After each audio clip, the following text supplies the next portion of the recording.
Well, hello and welcome everyone.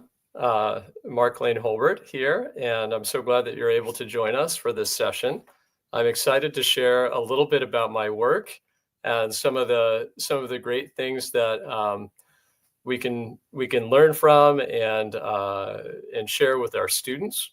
Particularly, my background, I'm an educational psychologist, which means I'm really thinking a lot about what motivates students and what interventions, what things can we do that really give them the best shot at being successful English language learners and successful students in general.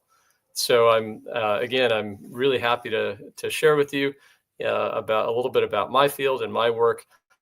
And just so you know, I'm not preaching from an ivory tower here. I was a classroom teacher for many years, including teaching in English language teaching environments in K-12, overseas in Germany and Eastern Europe, in Latin America, and in Korea. So I've had my fair share of classroom time before I came back, and now I do teacher training and work at the University of South Florida as well, and as part of this program. So welcome. Let me start my slideshow. This is what we're going to do today, and we'll talk a little bit about what drives youth meaning. So I'm a researcher on a project that seeks to explore that across countries with tens of thousands of students, learning about them and doing research into what is meaningful for them. We're going to talk about social connectivity as well as meaning making in education. So best practices and what research has to tell us, and some of the benefits for the students and for the teachers, for all of you, and the applications that we have for meaning. So let me go on to the next slide here. So why should we care about, or why should we be focused on meaning and purpose? Well, one reason is that it really helps to reflect on our attitudes, how we're motivated, and the actions that we take in any given situation. And it really helps youth to see with new eyes. So it oftentimes helps them to have an aha moment and realize that they are the agents. They are the people responsible for their own learning, and to have some intrinsic motivation, which we all know is the most powerful motivation that sticks with young people their whole lives into adulthood. And it helps youth and adults. So I've also taught adult ESOL for many years, and citizenship programs in the United States. And the reminder that we always have a choice, given whatever circumstances we are, whatever classroom we're in, the students always have a choice in how they learn and what they're using the learning to do, based on their goals. So I like to begin with a quote by Dr. Viktor Frankl, who is one of the founders of positive psychology and purpose-based learning, which is that life is never made unbearable by one's circumstances, but only by a lack of meaning or purpose. Okay, so why purpose and meaning matter? Well, I mentioned briefly, I'm the research consultant for this project called the Youth Meaning Index. And we've surveyed over 10,000 youth and growing in 12 countries, but more are joining. And this was a project originally in coordination with UNICEF. So we have a lot of really good contacts with people and young people on the ground. And these are the main drivers of meaning that students across the globe, across cultures, find meaningful. Social connectivity, being connected to one another. None of this will surprise you, right, as teachers, but it's important to remember, and we'll talk about why. Self-care, emotional and mental well-being, and physical and cognitive engagement. So this is the type of engagement that really makes the student feel like they are the agent, that they're actively involved in their own learning process and making decisions for themselves about their own learning. And finally, purpose. Does my learning, does my English language learning or whatever course I'm in, is it personally aligned with my own meaningful outcomes, with what I find most meaningful in life and where I'm hoping to go in life? So just a quick question for all of you to consider. How are these drivers relevant for language learning communities, right? If you could pick one of them and apply it to your own teaching this week or over the past semester, which one is really valuable? Or perhaps maybe they all are, right? So let's dive into why they might be relevant, okay? All right, so in a global context, we know that there's a lot of difference in cultures. And we know that even from family to family, sometimes in the same community, there are a lot of difference in values. But they're surprisingly similar because all humans need meaning, and meaning is important to all youth. And they show up in some nuanced ways, of course. So, for example, in the countries surveyed, some youth from collectivist cultures report a higher emphasis on social connectivity, whereas some more individualist cultures, think of Scandinavia, perhaps countries like the United States and Canada, they prioritize self-care and purpose-driven goals. And probably countries like Russia, for example, may lie somewhere in the middle, right? And in all cases, meeting basic needs such as security and safety is essential for young people to grow and to find meaning for themselves. So creating a safe space for learning and a place where a student feels safe and secure, having their basic needs met, is important for the beginning of that journey of seeking meaning in their lives. Okay, so why do we promote purpose and meaningful engagement? Well, here's a little bit of research insight over multiple studies over the past few decades. Purpose-driven learners, so learners that have their higher purpose or their purpose for going to class, for pursuing an education, that they have that in mind, they're much more motivated and they demonstrate much more persistence in difficult tasks, right? When things get hard, they keep going. So finding a purpose and helping students to find their own purpose or reminding them of that, that generates optimism, right? There's hope, there's a goal, there's something that they're working towards. And knowing that you matter, that what you are doing in the world matters, that generates responsibility or the ability to respond to any circumstance, right? I broke that word into two parts: my ability to respond to life, to the career that I would like to pursue, to the college or university entrance that I would like to gain. And students can respond to whatever happens in life with dignity and courage and compassion. That's our goal, right? To help the students understand that they can be courageous and compassionate, that they can do the things they would like to do. And there are, as we all know, students face multiple challenges, existential crises. There are things going on in the world which perhaps they don't have control over. Tragedy happens, right? Change happens. And there's a lot of uncertainty about the future, particularly for high school and college students. And our role as teachers in generating and helping students generate meaning is to help them realize there is always some meaning, and there is always a choice for them in terms of what they would like to use their unique talents for and how they would like to show up in the world. And hopefully English will be a part of that, right? One of the things with language is that we open up new doors of thinking, and we allow students to think outside of the box of their own language. And we also allow them to connect with young people and other ideas from across the globe. So here's an example of one purpose-based intervention, very simple, and the results. In a recent study, so a single 45 minutes, so less than an hour, conversation with an adult, a teacher, a mentor, someone who the young person looks up to, was enough to increase purpose scores. So how that young person rated their purpose and how they used it in their education.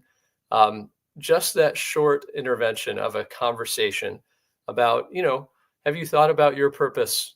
Why are you here? What do you want to do with your English language education? And helping students think deeply about that is perhaps one of our key jobs, as teachers. So another exciting use, technology, of course, with all of its pros and cons, offers us as teachers a lot of opportunity to give the student a window into meaning. So what do I mean by that? Well, technology interventions for youth that suffered from mental health issues or other mental health concerns identified these areas as helping them to solve that.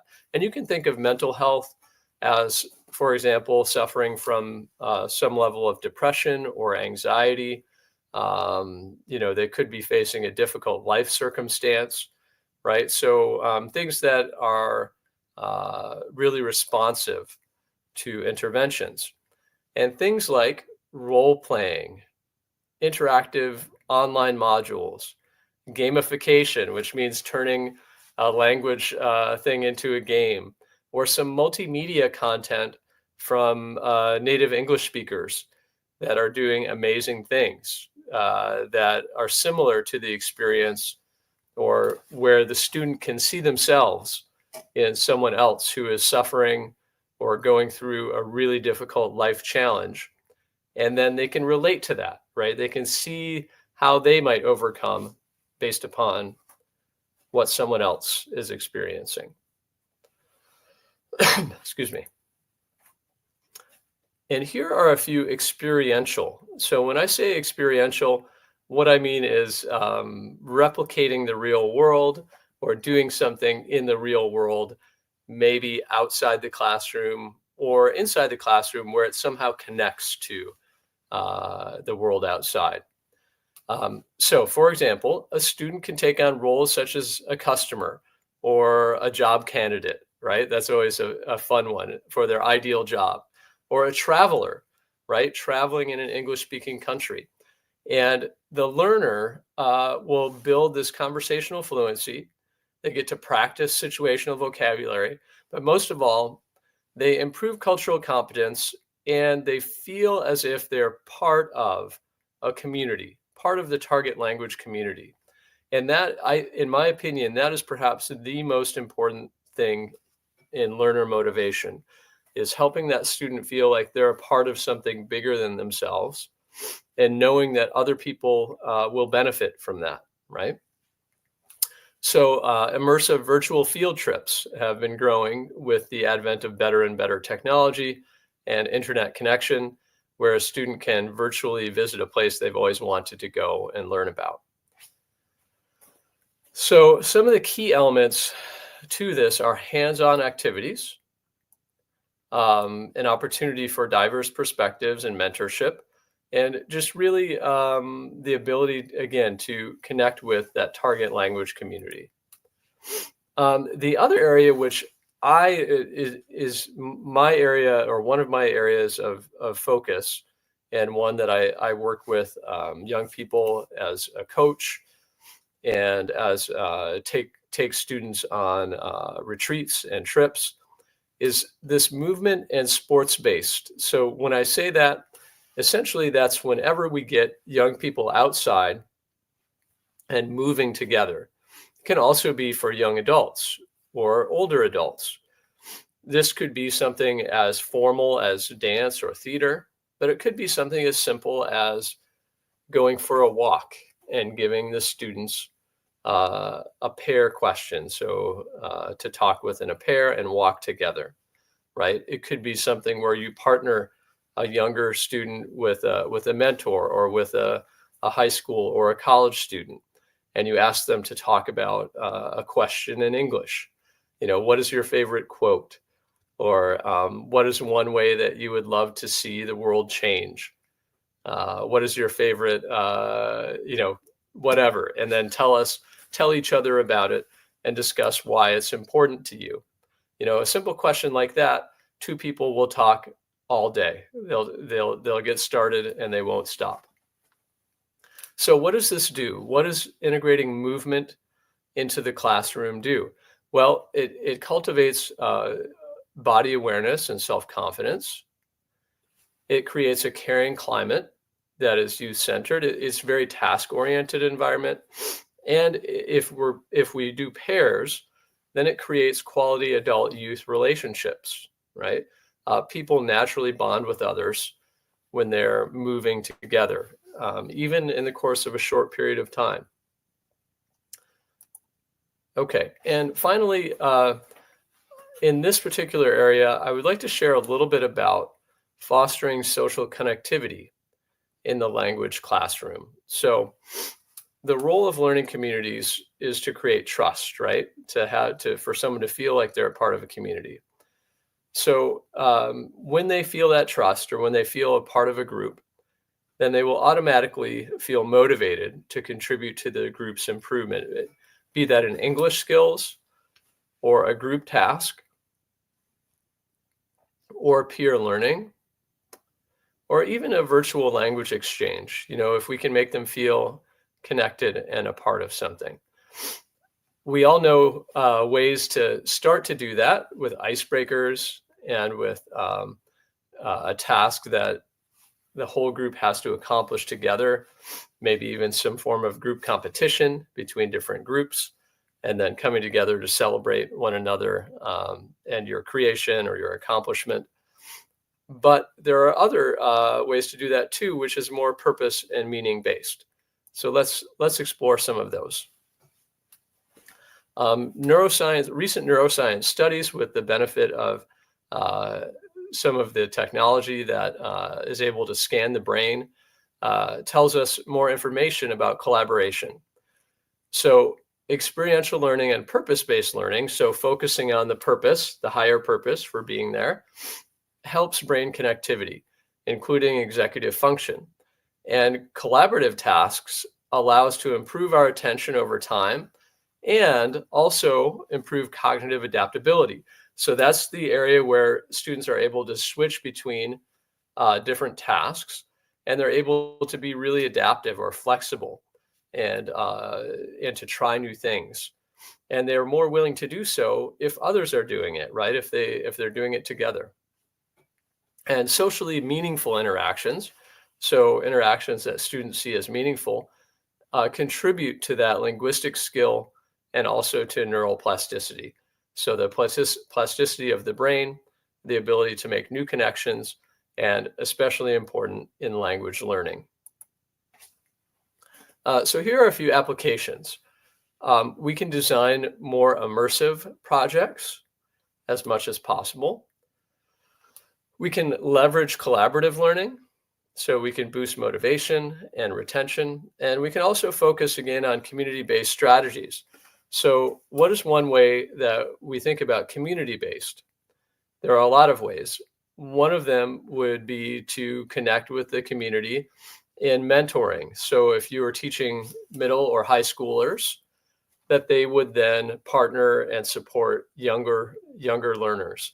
If you're teaching adult learners, that they would have English conversations with younger learners, and maybe the younger learner is more skilled, right? But one person is gaining wisdom and the other one is gaining English language experience. You can even do this within a classroom, but creating that feeling of community usually depends on creating a task or a fun project where they have to work together to finish it. And there are a lot of examples of that. I'm going to be sharing resources, resource page with everyone so that you can, find all those activities for yourself and decide which type you would like to focus on. Okay, so social emotional learning is a a word that we hear a lot of because it is so effective. Essentially, social emotional learning techniques help students develop self-awareness, self-management, relationship skills, and allow them to make more responsible decisions in life, but especially about their learning.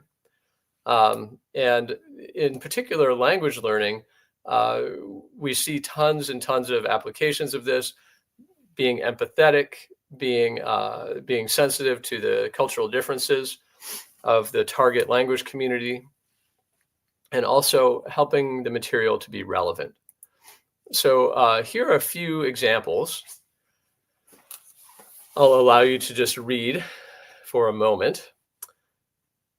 In the first, the students write a personal narrative. They call it My Story in a target language, right? They could reflect on some key life moments in the past or some future aspirations.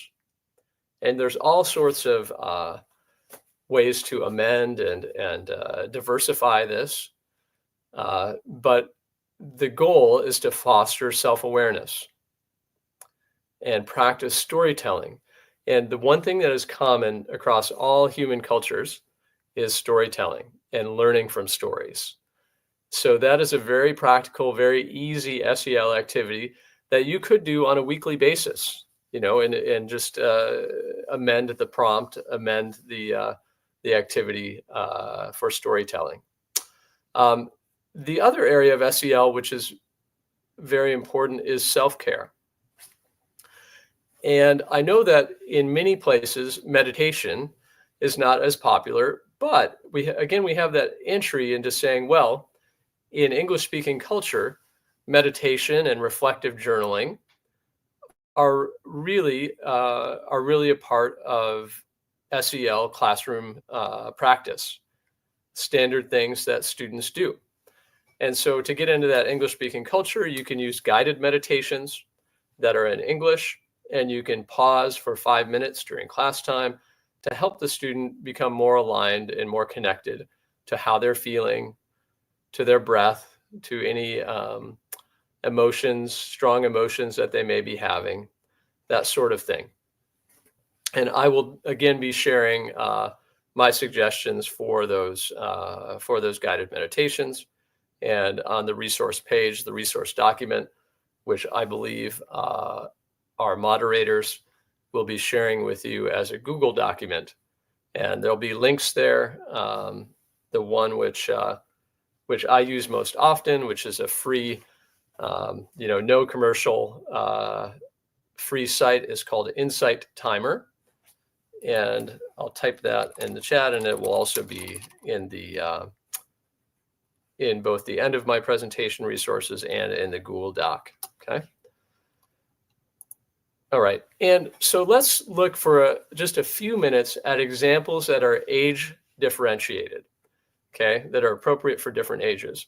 So these are all of ones that I have used at various points and that I find to be really effective. These are just examples. There are many more in the resource kit, the executive summary that I gave you. But these are just a few of my highlights, and I actually did highlight them. You can see they're highlighted there. So for example, for lower elementary, you could think about creating emotion cards in English to help students identify, and maybe translate them because they're new English language learners. You could create a kindness tree. This is especially a good one around the holidays, around Christmas and New Year, because students are thinking about how to be kind to their friends, their family, and their neighbors. And then you can put leaves on them and add to that tree as a student does something kind for their family.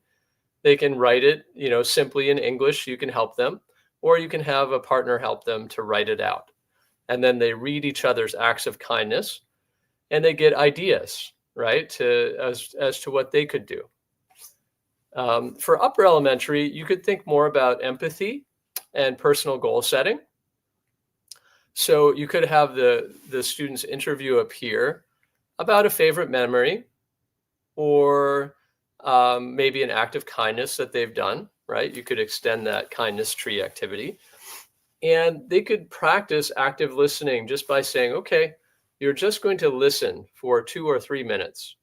to what your peer, your classmate says, and don't offer any commentary. Just listen, and then your partner will get a turn. Your classmate will get a turn. Again, doing this with some combination of English and native language may be helpful. So setting some parameters around that. For middle schoolers, things like conflict role playing, using I feel statements, helping the student become better at expressing their feelings in English. I feel this when this happens. This frustrates me, and I feel this, or this makes me sad because, and explaining why. And for teachers of middle schoolers, or really any age, young people, I highly recommend the cognitive behavioral training for teachers. This is the proven most effective way to deal with difficult emotions, particularly trauma, and cognitive behavioral therapy is the most effective intervention for most of those issues. And there's a training online that is free for teachers in English, offered by a university in California and an institute that organizes it. You can do a certification, and I provided that link in the resource document as well. For high school, my number one recommendation, you can do debates, you can do service learning, which is a great opportunity, but gratitude journals, especially when students write them in English, seem to have just this magical way of opening up their day. So you can do it at the end of the day and have students write, 3 things that they're grateful for, maybe one thing that they would like to do better tomorrow, that they hope to be grateful for in the future. And just by reminding themselves of those 3 things, you'll be amazed at how the positive emotions increase in the class and how they share them with one another. So gratitude journals also have this powerful effect of having students start to focus on the positive, right? And on things that maybe they would like to be cultivating. So I really like that as an option. For college students, gratitude journals certainly are effective, and mindfulness and learning, having some global dialogue, so connecting with another student in a class overseas is certainly an option. And for adults, again, gratitude journals are effective, but story circles, the more experience that we have, the more stories we have to tell, the more effective things like story circles can be. In addition, if you are teaching adults or young people with jobs and other responsibilities, something like a stress management workshop may be really helpful, because if your students are stressed and they're not coping well with their emotions and their responsibilities, then they're probably not present fully in class, right? So having a stress management workshop, a very simple one in English, and I provided some resources for that as well, may help the students to be more present in your class and be more focused on their purpose. Okay, so this next one, I'm just going to invite you all. We're going to do an activity together, and you're going to do a very short purpose intervention for yourself. Try it out, and we're going to talk about it. Okay. All right. So here are the things that we're hoping to cultivate in the classroom. We cultivate purpose explicitly. So we help students identify goals, think about their purpose, think about the meaningful outcomes and how they're contributing to society. Meaning-based classroom practice also provides opportunities to reflect, and it creates a safe space where we're open to sharing. Okay, so I'm just kind of priming us here for why we might use this particular purpose intervention. I'm going to ask you to do a short piece of writing. I want you to think about 3 ways which we might realize meaning. All of these, there's no one that's better than another. All of them are equal. And probably you have used all of them in some degree and maybe simultaneously. So again, this is from the work of Dr. Viktor Frankl and purpose-based psychology. And we think of experiential values as being values in encountering someone else. Some of the questions you might ask are, how are you loving? How are you helping? How are you contributing? How are you supporting? Creative values have to do more with what you're creating in the world, how you're bonded to others, what gives life value, what you're creating. And finally, attitudinal values are for yourself or students, helping them discover the attitude that they are taking towards challenge, towards problems, towards suffering, that are all part of life, right? And transforming that perspective through their attitude. Okay, so experiential, creative, and attitudinal. Okay, so here's the task. I'm going to give you an example first of one of mine. So in my own journaling, one of my purpose statements is I seek out, foster, and praise the best in others, including my students and my family. And 3 values or virtues that I can think of that might help me in that, or that I'm hoping to develop, are honesty, willingness to change, and unconditional love or support, right? So willingness to change being that I need to admit when I'm wrong and be willing to listen to those who are wise, including my students. Okay, so now your turn. Here's the prompt, okay? Consider your own life purpose, or even just purpose for being a teacher, all right, in one sentence. Not too complicated. Or the closest thing you have to one. If you don't have a purpose, that's okay. Just, the closest thing you can think of. Write a sentence, and then try to come up with 3 values or 3 virtues. You can think about that experiential, that creative, or that attitudinal value that might help you to reach that goal or that purpose. Okay, let's just take 1, at most 2 minutes. Okay, go ahead and do that for a minute.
Okay.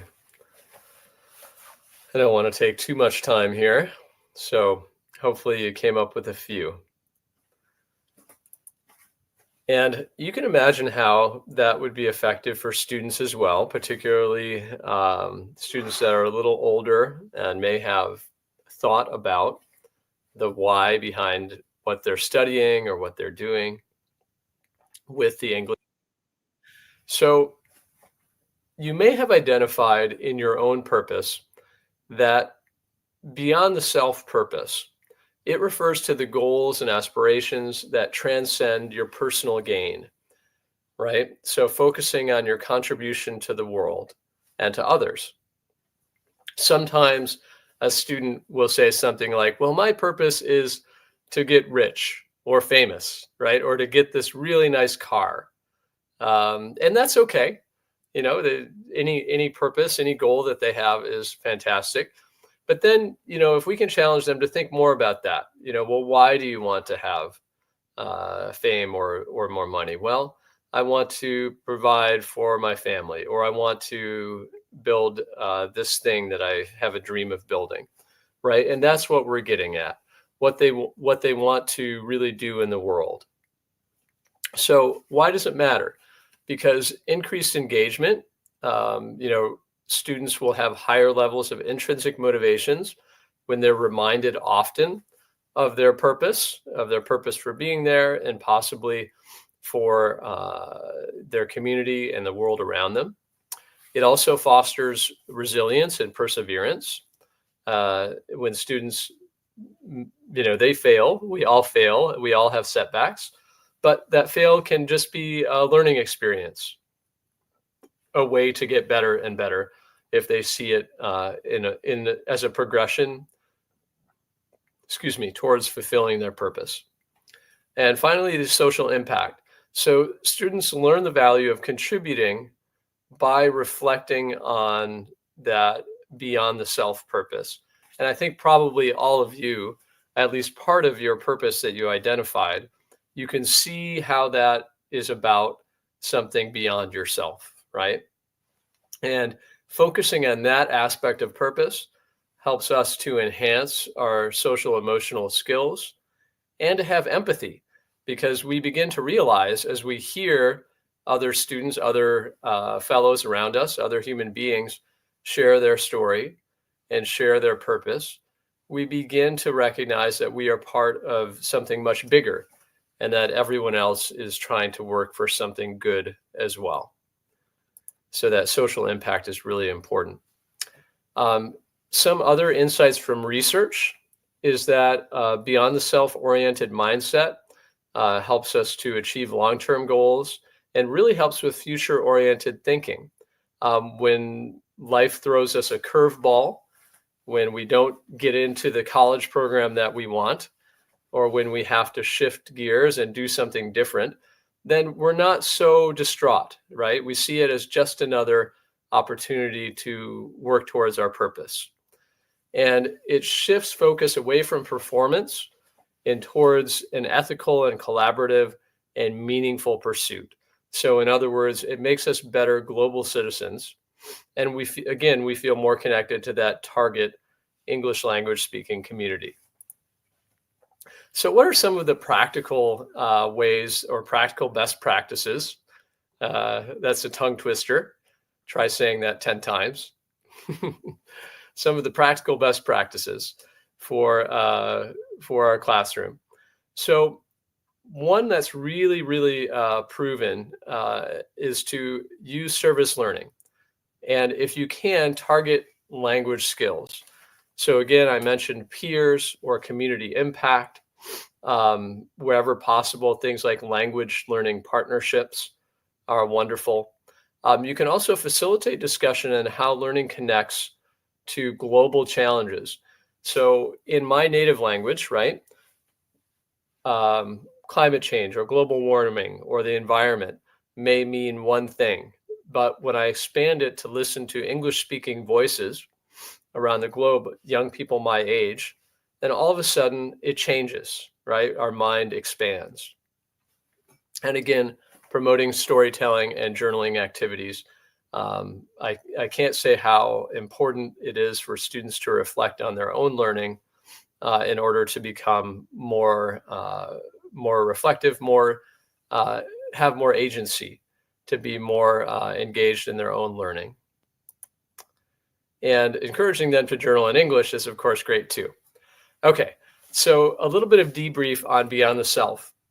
If you can help the students to feel like this picture, like we all have our hands in the middle, we're all in this together, we're all working towards a common goal, then your job is half done, right? Then your teaching is almost a secondary thing at that point. You just have to give them the task. You have to give them the goal, and then they work towards that goal together. That is the ideal classroom environment. And focusing on something beyond the self, how I can help create and cultivate a good English classroom or a good community of learners, helping them to see that as part of their beyond the self meaning, then they all put their hands in the middle. Okay, so some of the benefits for classroom teachers of applying meaning-based curriculum or purpose-based interventions. It helps us to see what we do and that we can make a difference in the world. It helps us learn to accept that there are some things as teachers we cannot change, but that we can allow students to change for themselves. It empowers us with responsibility, listening to that inner voice that calls out to us as this being important, and students see your passion. It helps us to find a strong enough reason to make the sacrifice as teachers, which is a huge sacrifice every day, no matter where you teach in the world.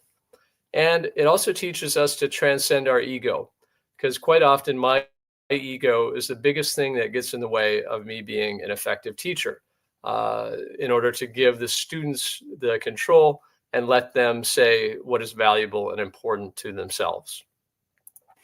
Okay, so within the classroom, what choice do we have?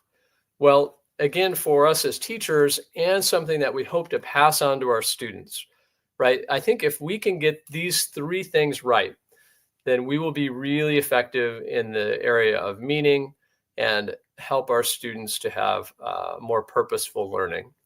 So the first one is our attitude. So we reframe so that we continually have an attitude of growth and gratitude, of love and hope, especially of hope.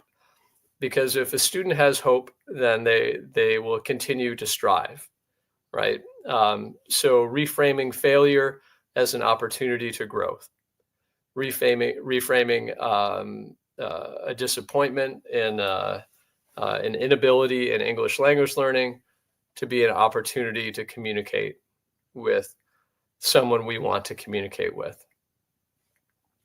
The action and responses. So this healthy tension between where we are on this side, let's see if I can get my hand in here, on this side, and where we want to be on this side. So I think it's really important in this, what are my actions? What are my responses? Noticing, helping the student to notice, right now, I'm right here. My English is here. This is what I'm able to do with my English. But this is where I want to be. This is my ideal. And this is why, right? This is what I want to do with it. And that space between those two places is what I call the healthy tension. And then we have to be courageous in setting really challenging goals and risking to try to get there, and compassionate, because when we set big goals and when we have big ideals that we are trying to reach to, we're going to fall short sometimes. And being compassionate with ourselves and with our students is really important. And finally, expectation. Setting expectation is kind of part of that as well. I'm open to learning and finding purpose, even in the most difficult of circumstances, difficult classrooms, setting our expectations of others not so high that they'll never get there, but setting our expectation of ourselves that we're going to respond, with kindness and compassion, and continually reframing the attitude to be one of gratitude, love, and hope. Okay, and then I wanted to share this quote as we get close to finishing. This is again a quote by Dr. Viktor Frankl, whom I pointed out earlier as the creator and founder of this movement in positive psychology. From this point of view, growth towards maturity in meaning involves replacing false certainties with true certainties, things like hope and optimism and gratitude. It means learning how to cope with natural level of complexity, right? And live in the valuable partial meanings that individuals can construct in connection with community life. So it includes valuing traditional meanings in our traditional cultures, even if they are reinterpreted anew from generation to generation. So the reason I like this quote is because it tells us right from the start that if we're trying to apply meaning in the classroom, a search for meaning, that there's going to be complexity and there's going to be areas where we disagree, right, with the students and with one another about what is meaningful and what is most valuable. But having that conversation and empowering the student to have that conversation, that dialogue with themselves, with their own conscience, and with one another is where that's where the magic is. Because once you get students talking about how they're making meaning of the world and how they're pursuing their purpose, then that story continues. They will carry that with them into their learning, into other aspects of their lives, and hopefully developing that intrinsic motivation to learn and to apply English at all levels, right? And feeling like they're part of something, of other people struggling to find their meaning, is really something powerful. Okay, so just a quick review here. We'll be finishing up in 1 minute, and I'll outline all the resources that you can follow up with. So to review, to notice purpose is to be conscious and aware. So to be conscious of the world around us and aware of perhaps where we're being called to go, to do, to use English in this case. To be responsible. I'm responsible for my own choices and decisions, and to decide and make those choices. And again, to have a self-transcendent or a beyond the self meaning that incorporates what we're really called to do in life, not just something that I want or a goal that I have, but some sort of a higher meaning that I'm striving for. And remembering to ask the student why. When they tell you that goal, you say, well, why? Well, how about you dig deeper? Why? What do you really want? And ultimately, I think you'll find eventually that all students and all people really want to be a meaningful part of a meaningful whole, a meaningful community, to feel loved and to feel comfortable and to feel successful, like their talents are being used, that they're contributing to something bigger than themselves. And they're all going to do that in their own unique way. So to be confronted with problems and to have agency in solving them, responding to them. So the problems of our generation, the problems that we face across the globe, and the problems that we face in our community. All of these are calling out for responses from young people and from English language learners. And finally, to change and recognize possibility for change.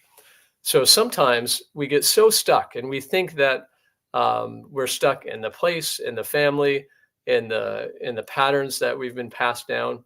But giving that student a chance to see that change is possible and possibility for change, that's done through storytelling, through examples of peers and others in the English-speaking community and in their native-speaking community that, they can do this, that they have all the tools that they need and all the intelligence they need to be successful, right? And I see a few questions popping up. I'll get to those in just a moment. And some perspectives that help. Again, I mentioned this before, we're here for a reason. Every moment in life is a once in a lifetime invitation. Every classroom, every student. And we have unique tasks to perform as teachers, and we are responsible for shaping our own lives and of course, our own classrooms. So you have the ability to respond. All right, so I think that pretty much wraps up what I have to share. I'm going to answer those questions now. I'll leave this slide up for a moment, and I have a few closing slides with resources. What role does culture play in helping students find purpose? And what could be the ways to help a student during class when the student's life is quite stressful? They're always coming tired to the lesson. Yeah, great questions. Let's tackle the second one first. I think that students being tired and having, again, difficult home life or other job responsibilities is a very it's very real, right? It's something that we have no control over as teachers. I think our number one task is, again, to respond with empathy and open communication to any problem that students have that we don't have a solution for. In other words, making time to talk to that student one-on-one and to just encourage them, to let them be seen and know that you care. And oftentimes that gives the student energy, it gives them hope, it lets them know that they're not in it by themselves. But above that, it just sets up a better classroom environment for everyone, where all the students know that, that the teacher cares and that we're in this together. Now, with regards to their individual life circumstance, you might, challenge them in some writing or speaking activity to talk about the factors that are making them tired, and to set a few very simple goals, top 3 goals of how they would like their life to change so that they would have more opportunity to be themselves, to show up the way that they want to show up. And sometimes for them, just noticing those top 3 things, those things that they value, may be enough for them to make some adjustments to their schedule or to ask for help, right? Usually it's something where they need to ask for help or they need to look at alternative solutions that others have. If they're open, you can involve everyone or a few other people in helping them to solve that in small groups. What's the biggest challenge you're facing right now? What do you think would help? And then ask a few peers for advice, for help in that area. And that allows the peers, the other students, to be a resource and to feel valuable, right? So one student's being vulnerable, the other students feel valuable. And then they're more likely to share when they themselves have a problem, to be vulnerable to the other student because they know they're also struggling with something, right? And certainly, so with regard to the first question about culture, I think that's a very broad question, and meaning is certainly also connected to and rooted in culture.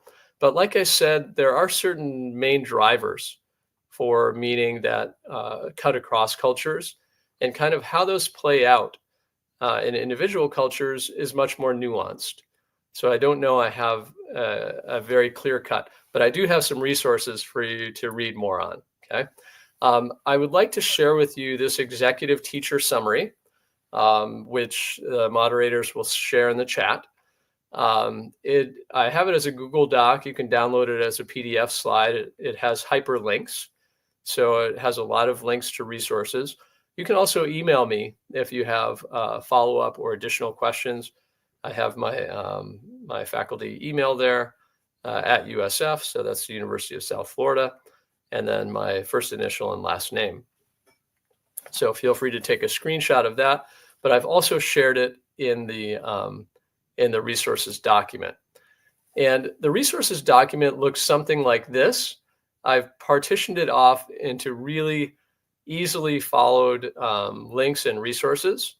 The web pages, all of them here, are really accessible and easy to use. For example, facilitating global connection for students. How do I do it? Well, this website will get you started.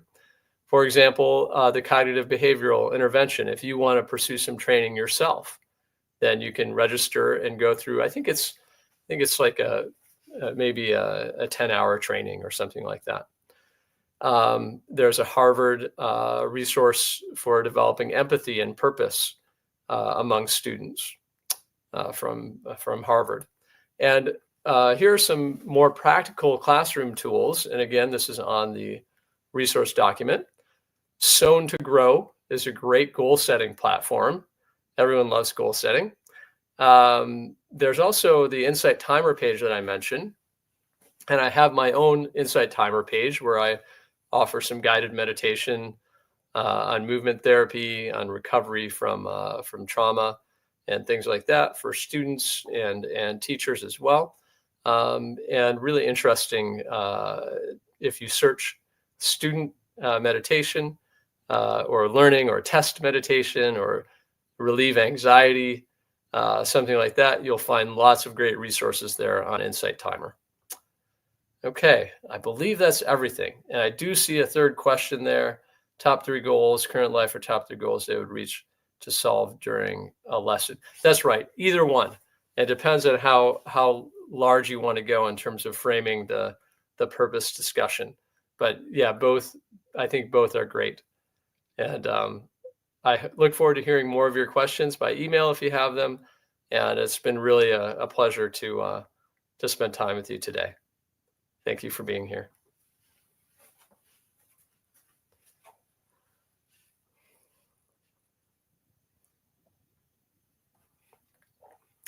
All right. So I see. Okay, I see. I actually have a few more minutes.